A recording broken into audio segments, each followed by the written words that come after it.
Vampires. Bloodsuckers. Night-dwelling monsters that haunt our nightmares. But where did they come from?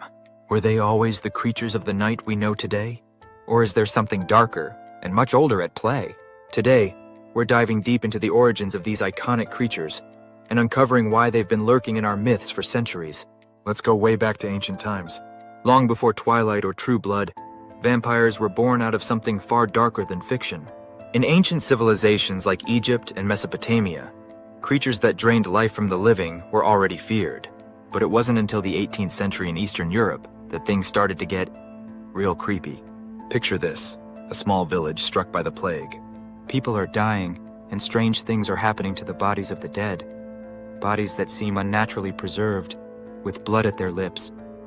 And the townspeople believe the dead have returned to feed on the living. This is where the legend of the vampire began. A creature that could rise from the grave to suck the life out of the living. But why vampires? Why this specific creature? Well, in a time before medicine, strange illnesses like tuberculosis or rabies left people grasping for answers. Pale skin, coughing up blood, symptoms of disease, looked a lot like signs that someone was, well, undead. But here's where things get even creepier. Did you know rabies played a huge role in shaping the vampire myth? Rabies is a virus that can be spread through the bite of an infected animal, and it often causes aggression and a desire to bite. Imagine this. Someone bitten by a rabid animal becomes aggressive, sensitive to light, and has trouble swallowing. Oh, and their skin gets pale, and they foam at the mouth. Sound familiar? Yep, that's the stuff vampire legends are made of. The connection to biting, the thirst for blood, it all makes sense when you consider how rabies could mimic what people thought of as a blood-sucking undead creature. Now, the myth didn't just stay in the graveyard. The vampire legend took off in literature. Fast forward to 1819. John Polidori's short story, The Vampire, introduced us to the aristocratic, seductive version of the bloodsucker we all know today.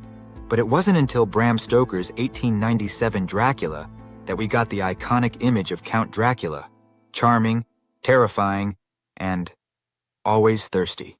Vampires went from creepy folklore to sexy nightmares. And today, they've become our favorite anti-heroes. But no matter how much they change, their bloodthirsty roots remain. So next time you see a vampire on screen, remember, it all started with ancient myths, disease, and a fear of the unknown. From blood-drinking monsters to seductive immortals, the vampire has evolved, but the darkness inside still lingers. Thanks for watching. Stay spooky and keep those garlic cloves close.